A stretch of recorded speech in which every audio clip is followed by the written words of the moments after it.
ALC Hosting Networks, your hosting and cloud partner. File Manager is a cPanel tool which is used to add, delete, view, or modify the files of a website from your cPanel account. Today, we're going to show you how to access File Manager in just a few clicks. Firstly, log into your hosting cPanel account and navigate to the Files section in the main menu. Then, click on the File Manager icon. If the Files section is not visible, you can use the search bar at the top to find it. Just enter File Manager and click the icon when it appears in the results. You'll be taken to your home directory by default, which is where you can access and manage files.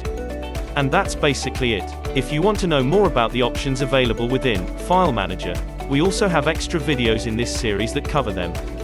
Thank you for watching. If you have any questions, please post them under this video. Or check out our knowledge base at alchosting.net for more tips and support.